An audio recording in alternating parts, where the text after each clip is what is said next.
नमस्कार दोस्तों, जय मां भारती। दोस्तों, आज से 40-50 साल पहले का यानी कि जो पुराने जमाने का बॉलीवुड था, इंडियन फिल्म इंडस्ट्री थी, उसमें हिंदू धर्म को कैसे रिप्रेजेंट किया जाता था और वो समय के साथ साथ रिप्रेजेंटेशन हिंदू धर्म का बॉलीवुड में कैसे बदला है। क्या आज की डेट में हिंदू धर्म को स्पेशली टारगेट किया जा रहा है, इस बारे में जरा बात करते हैं। पुराने जमाने में जो फिल्में बनती थी वो होती थी पूरब और पश्चिम, हरियाली और रास्ता, क्रांति। मनोज कुमार को भारत कुमार कहा जाता था। ज्यादातर जो हीरो थे पुराने जमाने में वो हिंदू हीरो थे। एक आधे जो मुसलमान हीरो थे उन्होंने भी अपने हिंदू नाम ही रख रखे थे, जैसे कि यूसुफ खान जो दिलीप कुमार बन गए। लेकिन जो ज्यादातर हीरोइनें थी वो मुसलमान थी और सिंगर्स भी जो पुराने जमाने की थी ज्यादातर वो मुसलमान ही थी, फीमेल सिंगर्स। पुराने जमाने की सबसे मशहूर खूबसूरत अदाकारा बेगम मुमताज जान दहलवी, जिनका असली नाम मधुबाला है, ज्यादातर लोग नहीं जानते, वो भी मुसलमान थी। मोहम्मद रफी राम के भजन अपनी सुरीली आवाज में गाते थे। लेकिन धीरे धीरे बॉलीवुड में ये सब बदलने लगा। आया 70 का दशक, जब सलीम जावेद ने हिंदुस्तान को एक नायाब तोहफा दिया। वो नायाब तोहफा था एंग्री यंग मैन का, अमिताभ बच्चन का। दीवार पिक्चर में अमिताभ बच्चन का मेन कैरेक्टर था, वो मेन लीड हीरो थे। और ये जो मेन लीड हीरो था ये एंटी हीरो था, इसकी ग्रे शेड्स थी, ये गलत काम करता था। इससे पहले हीरो की डेफिनेशन ये नहीं थी। इससे पहले हीरो एक बिल्कुल वाइट कैरेक्टर होता था, एकदम सारे अच्छे काम ही करता था। और यह होना कोई ताज्जुब की बात नहीं थी, क्योंकि ये सारे जो हीरो की परिभाषाएं निकली थी या हिंदू माइथोलॉजी से ही निकली थी। भगवान रामचंद्र जैसे हीरो थे, उसी टाइप के हीरो हिंदी फिल्मों में भी होते थे शुरुआती दौर में। लेकिन 70s में ये परिभाषा हीरो की सलीम जावेद ने बदल दी। अब एंग्री यंग मैन आ गया दीवार पिक्चर में। अमिताभ बच्चन जो एक एथीस्ट है, नास्तिक है, भगवान में विश्वास नहीं रखता, और वो मंदिर में खड़ा होकर हिंदू भगवानों से झगड़ा करता है। अब ये मुसलमान हीरो नहीं था, हीरो तो ये हिंदू ही था लेकिन नास्तिक था। ये मुसलमान हीरो भी हो सकता था और मस्जिद में खड़ा होकर अल्लाह से भी लड़ाई कर सकता था, लेकिन ऐसा नहीं था। हिंदू हीरो ही था और नास्तिक था। एंग्री यंग मैन का इसको नाम दिया गया। फिर आया दोस्तों 80 का दशक, जब हाजी मस्तान जैसे अंडरवर्ल्ड के डॉन स्मगलर बॉलीवुड से एसोसिएट हो गए और फिल्में फाइनेंस करने लगे। फिर आया 90s का दशक, जब दाऊद इब्राहिम और अबू सलेम का पैसा खुल के हिंदी फिल्मों में लगने लग गया। ये फिल्मों को फाइनेंस करने लग गए, ये फिल्मों के डिस्ट्रीब्यूशन राइट्स लेते थे, फिल्मों को प्रोड्यूस भी करते थे। जो इनकी मदद नहीं करता था उनको ये मार देते थे, मारने की धमकी देते थे या मारने की कोशिश भी करते थे। गुलशन कुमार के मर्डर के तार अबू सलेम से जाके जुड़े। सुभाष घई ने जब अबू सलेम को अपनी फिल्मों के राइट्स बेचने से मना कर दिया तो अबू सलेम ने उनकी मर्डर करने की कोशिश की, लेकिन पुलिस ने बचा लिया। राकेश रोशन ने जब ऐसे किया तो उनके ऊपर भी गोलियां चलाई गई। तो ये अंडरवर्ल्ड आके जो मुस्लिम अंडरवर्ल्ड था बॉलीवुड में घुस गया। और दोस्तों यहीं से शुरुआत हो जाती है बॉलीवुड में इस्लाम को ग्लोरीफाई और हिंदुइज्म को डिमोनाइज करने की। इस्लाम के तो गुणगान होने लगे, इस्लाम को अच्छाई से लिंक किया जाने लगा और हिंदुइज्म को बुराई से लिंक किया जाने लगा। हाजी मस्तान जैसे गुंडों को ग्लोरीफाई करके फिल्में बनाई जाने लगी, जैसे कि once upon a time in Mumbai, जिसमें कि अजय देवगन ने हाजी मस्तान का रोल किया। वहीं हिंदुइज्म बुराई का प्रतीक बनता चला गया, विलन का प्रतीक बनता चला गया। आपने कई फिल्मों में देखा होगा कि जो मेन विलन है वो हिंदू है और उसके माथे पे टीका लगा हुआ है, फॉर नो रीजन उसके माथे पे एक लंबा टीका लगा होगा। और दोस्तों इसी के साथ बॉलीवुड फिल्मों में हिंदू पंडितों को भी एक बुरी लाइट में दिखाने की शुरुआत हो गई। हिंदू पंडित है अगर किसी हिंदी फिल्म में तो वो बुरा आदमी ही होगा, ज्यादातर मदर इंडिया से लेकर टॉयलेट एक प्रेम कथा तक। अगर हिंदू बनिया है तो वो बहुत कंजूस होगा, इतना बुरा आदमी होगा कि अपने बच्चों को ही बेच दे। हिंदू ठाकुर है अगर किसी हिंदी फिल्म में तो वो लोगों पे अत्याचार ही करता होगा। इसके ठीक उलट अगर किसी ईसाई पादरी या मौलवी को हिंदी फिल्मों में दिखाया जा रहा था तो इनको बड़े अच्छे रोल्स में दिखाया जा रहा था, चाहे वो ईसाई पादरी अमर अकबर एंथोनी का हो, कभी हाँ कभी ना का हो। और अगर हम मौलवी की या मुसलमान आदमी की बात करें जिसने एक स्कल कैप पहनी हुई है और जिसके माथे पे नमाज का निशान है, चाहे वो शोले में हो या वास्तव में परेश रावल हो, इनको अच्छे रोल में दिखाया गया, ये अच्छे आदमी दिखाए गए। उसके ठीक उलट जैसे मैंने आपको बताया, हिंदू पंडित, हिंदू ठाकुर, हिंदू बनिए, इनको बुरे रोल्स में दिखाया जाने लगा।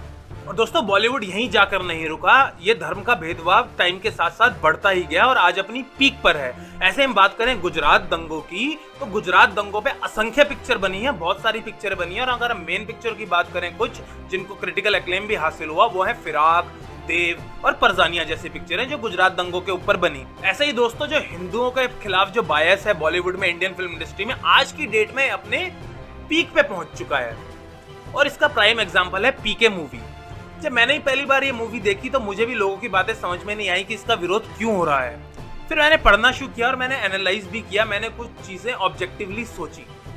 पीके मूवी में सबसे पहले क्या दिखाया गया है, उसमें यह दिखाया गया है कि अनुष्का शर्मा हिंदुस्तान की एक हिंदू लड़की है और सुशांत सिंह राजपूत पाकिस्तान का मुस्लिम लड़का है, दोनों को प्यार हो जाता है। लेकिन प्रॉब्लम किसको है? कट्टरपंथी लोग कहां पे हैं? हिंदुस्तान में। अनुष्का शर्मा के लोगों को प्रॉब्लम है पाकिस्तान में। जो सुशांत सिंह राजपूत के उस मुस्लिम लड़के के, मुस्लिम पाकिस्तानी के जो लोग हैं वो तो बहुत अच्छे हैं, बहुत ही लिबरल हैं और वो तो तैयार बैठे हुए हैं कि कब अनुष्का शर्मा का फोन आएगा। वो पाकिस्तान जिसकी आबादी हिंदुस्तान की 5वें हिस्से से भी कम है, लेकिन ऑनर किलिंग वहां पे हिंदुस्तान से भी ज्यादा होती है। इसका मतलब कट्टरपंथी इन मामलों में वहां पे हिंदुस्तान से ज्यादा है, वहां पे ज्यादा ऑनर किलिंग्स होती हैं। लेकिन वहां का सब कुछ अच्छा दिखाया गया, यहाँ पे कट्टरपंथी दिखाया गया, यहाँ पे एक कट्टरपंथी बाबा दिखाया गया। ऐसे ही दोस्तों पीके मूवी का एक सीन था जिसमें कि शिवजी को दिखाया गया। एक आदमी है जो शिवजी की एक्टिंग कर रहा है, शिवजी के वेशभूषा में है और उसको टॉयलेट में बंद कर देता है आमिर खान। और एक वो कॉमेडी सीन था जिसपे हॉल में सभी सीटियां बजा रहे थे, ताली बजा रहे थे। अब मैं राजकुमार हिरानी और आमिर खान से यह पूछना चाहता हूं कि इस सीन में किसी और धर्म के माइथोलॉजिकल फिगर को यूज किया जा सकता था क्या? क्या इसमें आप जीसस क्राइस्ट को ले सकते थे या इस्लाम के किसी माइथोलॉजिकल फिगर को इस सीन में ले सकते थे भगवान शिव के अलावा? नहीं ले सकते थे। थिएटरों में आग लग जाती, आमिर खान और राजकुमार हिरानी के खिलाफ फतवे में फतवे जारी हो जाते, इनका घरों से अपना निकलना मुश्किल हो जाता, इनको देश छोड़ना पड़ जाता, हिंदुस्तान छोड़ना पड़ जाता। मैं लिख के दे रहा हूँ। पीके में हिंदू धर्म के खिलाफ बहुत सारी आपत्तिजनक बातें थी, उसके बावजूद भी बिना किसी एक कट के लीला सैमसन ने, जो उस टाइम पे सेंसर बोर्ड की चीफ थी, उन्होंने रिलीज कर दिया बिना किसी एक कट के। शुरू में कोई वार्निंग भी नहीं थी, कोई डिस्क्लेमर भी नहीं था। इससे ज्यादा डिस्क्लेमर जो अभी द गाजी अटैक्स पिक्चर आई थी उसमें था, उससे लंबा चौड़ा डिस्क्लेमर। कोई डिस्क्लेमर था ही नहीं पीके में तो। बल्कि 2006 में एक मूवी आई जिसका नाम था दा विंची कोड और ये मूवी बेस्ड थी डैन ब्राउन के नॉवल पे। और ये नॉवल फैक्ट बेस्ड नॉवल था, रिसर्च बेस्ड नॉवल था। उसके बावजूद भी इस मूवी का काफी विरोध हुआ। विरोध इसका वेटिकन्स ने भी किया और अमेरिकन कैथोलिक बिशप्स ने भी किया पूरे यूरोप में और अमेरिका में। उसके बावजूद भी ये मूवी वहां पे ना तो सेंसर हुई अमेरिका और यूरोप में और रिलीज हुई, दिखाई गई। लेकिन दोस्तों ये मूवी इंडिया में बैन हो गई क्योंकि उस टाइम पे कांग्रेस की सरकार के पास रीढ़ की हड्डी नहीं थी और अपना ईसाई वोट बैंक नहीं खोना चाहती थी, तो कांग्रेस ने बिना सोचे समझे इस मूवी को इंडिया में बैन कर दिया। लेकिन पीके बिना किसी एक कट के रिलीज हो गई। ऐसे ही दोस्तों एक और मूवी थी सिंस, जिसमें शाइनी आहूजा ने एक पादरी का रोल किया था जो चर्च में एक एक्स्ट्रा मैरिटल अफेयर करता है, चर्च के अंदर एक औरत के साथ सेक्स करता है। और ये मूवी रियल लाइफ इंसिडेंट पे बेस्ड थी जो केरला में हुआ था। इसके खिलाफ भी ईसाइयों ने खूब प्रदर्शन किया इंडिया में और ये मूवी आज तक रिलीज नहीं हुई, बैन कर दी गई। लेकिन जब बात आती है पीके की, जिसमें कि हिंदू धर्म के खिलाफ काफी सारी आपत्तिजनक बातें थी, उसको बैन नहीं किया गया। बैन करने तो दूर की बात, उसमें कोई एक कट भी नहीं लगाया गया। पीके मूवी में आमिर खान का एक डायलॉग था जिसपे मुझे सबसे ज्यादा आपत्ति है। वो डायलॉग था, जो डरता है वो मंदिर जाता है। अब इसका मतलब क्या हुआ? जितने लोग हिंदुस्तान में मंदिर जाते हैं वो सारे डरते हैं। अब मैं राजकुमार हिरानी, आमिर खान और विधु विनोद चोपड़ा जिन्होंने मूवी प्रोड्यूस करी, तीनों को डेयर देता हूँ, डबल डेयर देता हूँ कि वो ये डायलॉग रख के दिखाते कि जो बॉम्ब बनाता है वो मस्जिद जाता है।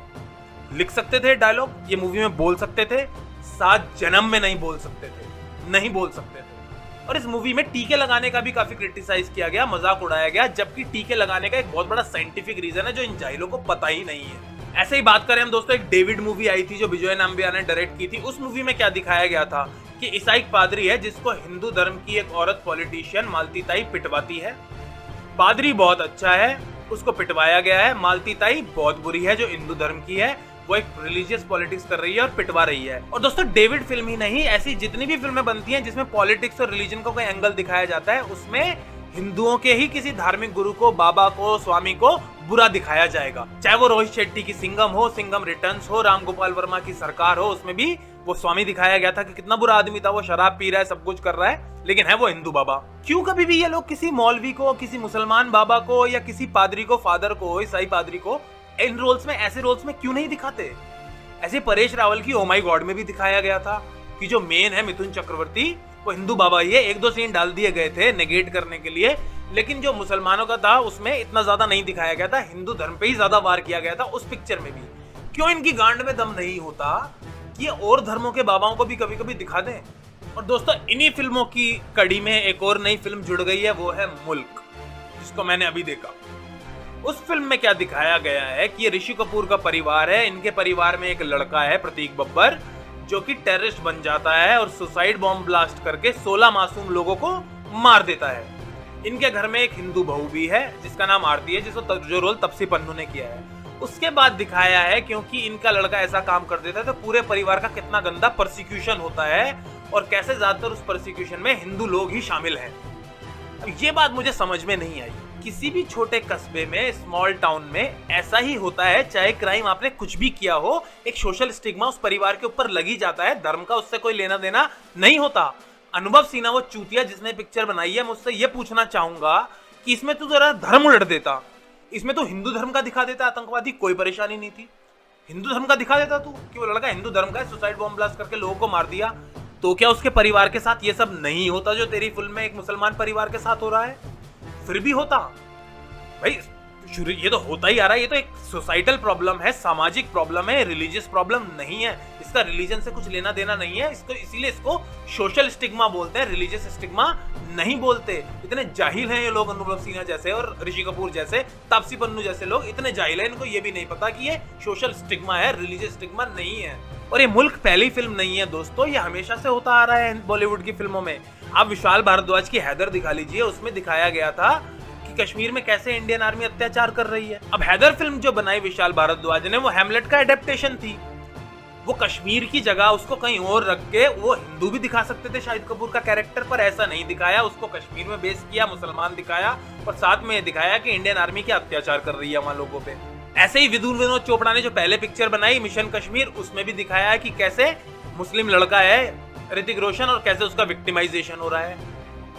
कश्मीरी पंडितों का जो विक्टिमाइजेशन हुआ, इस पे आज तक इस बॉलीवुड ने अपने 100 साल के इतिहास में एक भी पिक्चर नहीं बनाई। उनके ऊपर क्या बीती, कैसे एक से एक अमीर कश्मीरी पंडित बेचारा घर से बेघर होके दिल्ली के में आके और पूरे दुनिया भर के शहरों में जाके भीख मांगने पे मजबूर हुए, सड़कों के साइडों में ठेले लगाने को मजबूर हुए, उसके ऊपर उनकी कहानियों पे आज तक किसी ने पिक्चर नहीं बनाई। कहानी नहीं है आपके पास कश्मीर पंडितों की, मैं देता हूँ 100 कहानी, बनाओ पिक्चर गाड़ में। तो मैं तो नहीं बनाएंगे दोस्तों ये पिक्चर, क्योंकि ये इनके सेक्युलरिज्म की डेफिनेशन है। एंटी हिंदू होना, प्रो मुस्लिम होना इनके लिए सेक्युलरिज्म है। अगर आप प्रो हिंदू हो तो आप एंटी सेक्युलर हो। ये फैशन हो गया है आज की डेट में। दोस्तों आपको क्या लगता है कि क्या बॉलीवुड में हिंदू फोबिया है? क्या बॉलीवुड हिंदू धर्म को खराब रोशनी में दिखाता है? प्लीज मुझे कमेंट में बताइए।